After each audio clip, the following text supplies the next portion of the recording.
I missed it. Sorry. We were at the park a little bit longer.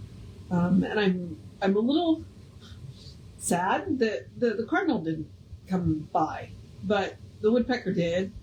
The two woodpeckers, we saw both woodpeckers, and a flurry of blue jays and squirrels and rabbits and a rabbit and ducks, and then the usual dogs and people. So, yeah. And then the grackles were out today, and they're a little scary. But that's what it is. And it is the 4th of July, and I heard somebody talking yesterday, and I mean, we all have big feelings about the 4th of July, right? But what he was talking about was, especially if you have big feelings, I wish you a hopeful 4th of July. And I resonated with that. I was like, okay, I wish you a hopeful 4th of July. I have gone to the park, and I intend to stay in my house, curled up on my couch with my cats. Yeah, Dante's right here. For the rest of the day. It's too hot. I'm not going out there. No. There is not a fireworks show that could entice me to come out because it is too hot. I'm not interested. So, but we are doing the hidden power of the Bible, so let's do the housekeeping. And all the housekeeping is they're talking in the fields like 109. I'm not going out there. So, housekeeping. We are Creative Life Spiritual Center. Website is creativelife.org. Constant contact email, info@creativelife.org. I'll get you one email a week, tells you what's going on for the week and the month, and the hot links are hot. So, click here now means it. Also, it is a blind CC, so nobody will see your email. You won't end up on anybody else's email list because of us. So, all right. Social media. I mention it merely from the standpoint if we do not monetize the social media, we don't want to deal with the ads any more than you do. So we ask you to instead go like, subscribe, follow, based on which platform you're on, and then engage with the individual post. React to the most comment on the post, share the posts. Bumps us in their algorithms. More people see our stuff. So free and easy way that you can support Center is by getting our stuff in front of more people. And that's the way to do it. And then we are Creative Life Spiritual Center or Creative Life Spark, and I'm running Rev Ryan across all of the social medias that I am on. Oh, I moved and he's gone. Without making a cameo. Okay, I'm going to grab a drink of water really quick because we are going to talk about the meaning of the story, meaning the fall.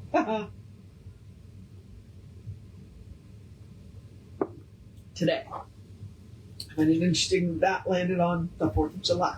But, hey, divine timing and all.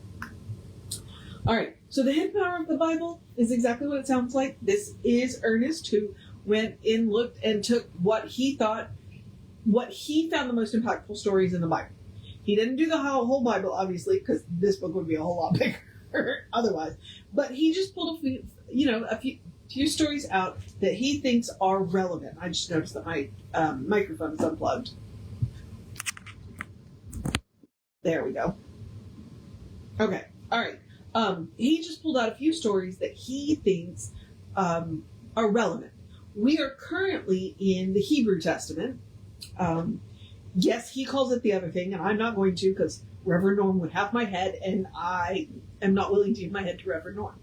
So yesterday I read you the story of the fall, and today we are going to learn the meaning of the story according to Ernest Holmes. So we are in for a wild ride, I am quite sure, so let's get to it. All right, so now mind you, again, yesterday we read the story of the fall from Genesis, and today we are doing the meaning of the story. This story, taken literally, would be so ridiculous as to be positively absurd. Hence, it is necessary to look for a deeper meaning. The writer was trying to teach a cosmic lesson. He was attempting to teach the lesson of right and wrong.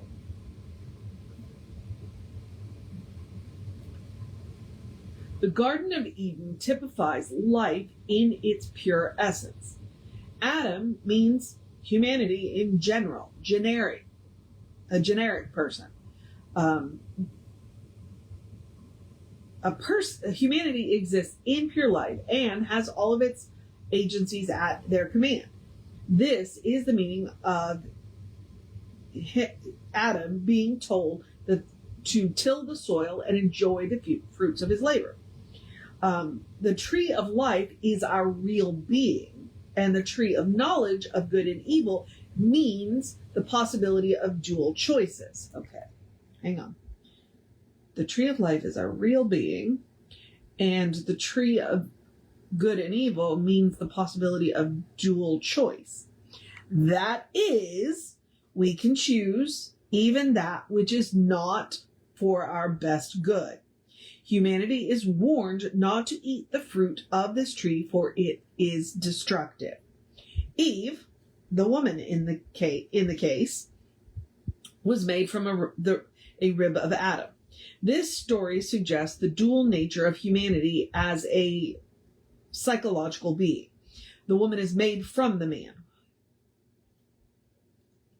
I'm not even going to go there because I could talk a lot about that and just how, okay.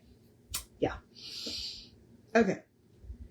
The woman is made from the man. She must have been in him, else she could not have been made out of him. And the story clearly states that she was taken from his being. There's a Greek story where originally we had 2 heads, 4 arms, and 4 legs, and we were so powerful that we could we challenged the gods, and so Zeus used his thunderbolt to split us in half. Thus, we became male and female. So,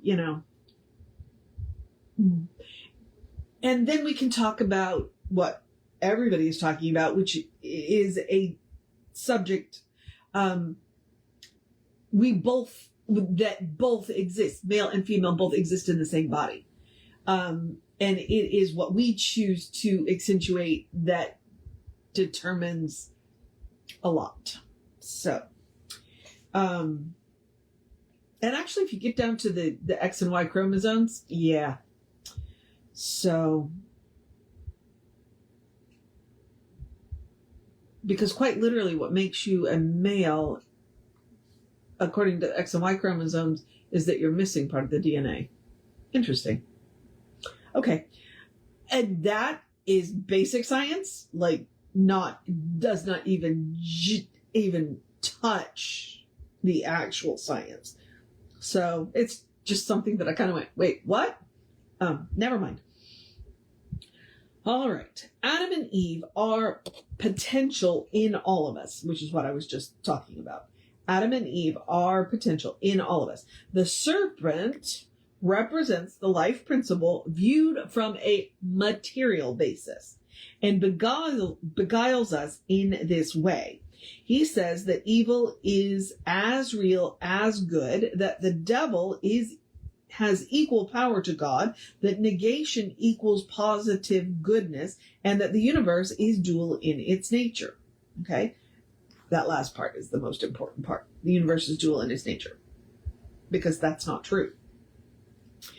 None of that is true, but okay. From the acceptance of this argument, we experience both good and evil. And should we come full into individuality without having learned the lesson of unity, we should live forever in the state of bondage. This is the meaning of God saying, "He shall become as one of us and live forever." The eternal mind does not wish us to live forever in bondage. This is what would happen unless we first learn the lesson of right and wrong.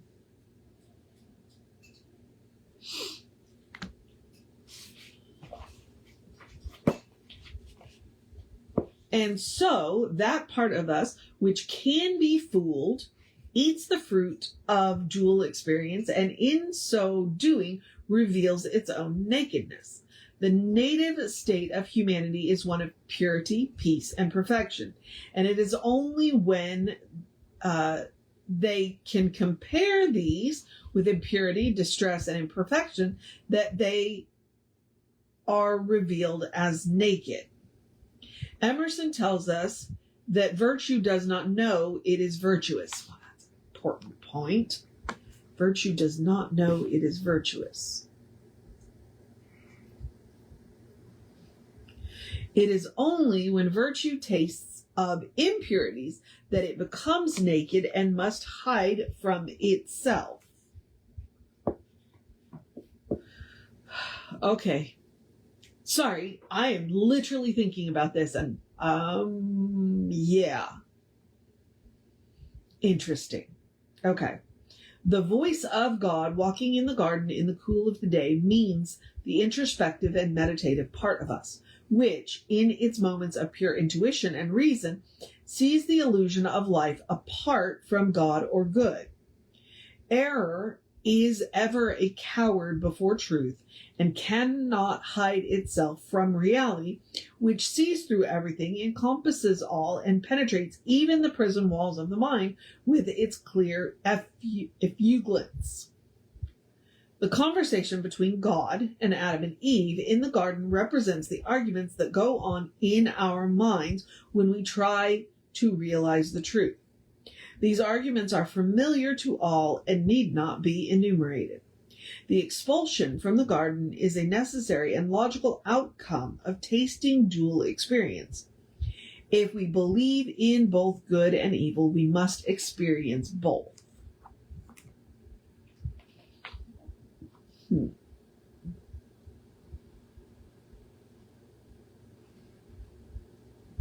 Okay.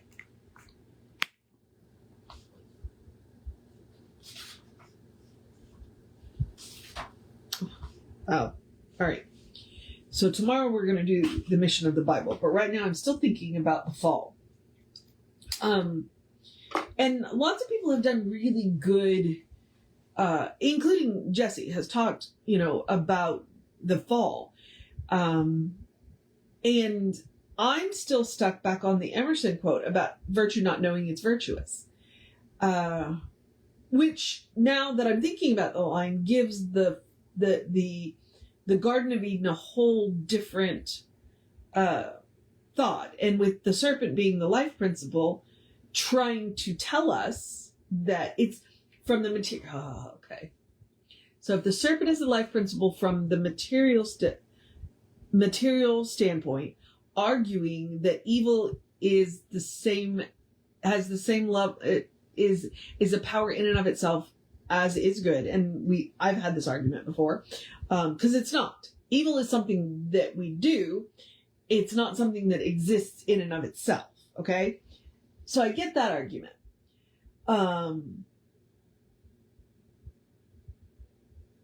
But for us to learn the lesson we have to learn the lesson of right and wrong.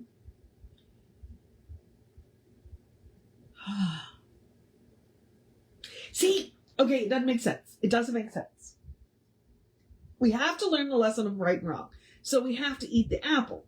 We have to go out and experience both so that we know which one to choose.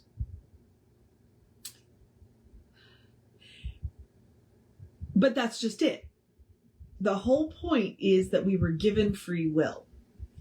We were given free will so that we could make the choice. But then we had to know what we were choosing. So the fall was inevitable because we were granted free will. Because virtue doesn't know it's virtuous. Yikes. Okay. All right. And that's what I'm going to think about for the rest of the day. I don't know what you're going to do. And that's just it. There are no easy answers. And there shouldn't be. And I think that's something, I think that each one of us have to work that out for ourselves.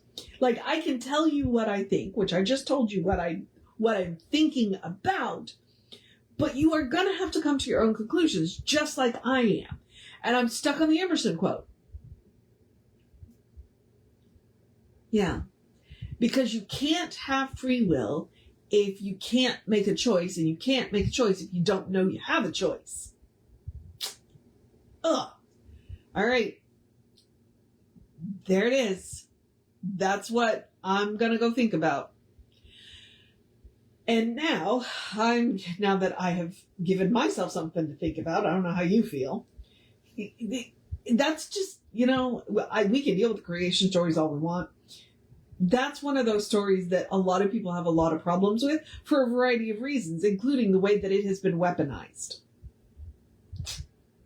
Yeah. But now that I'm actually thinking about it from that metaphorical standpoint, like Ernest is trying to point us in the direction of, okay.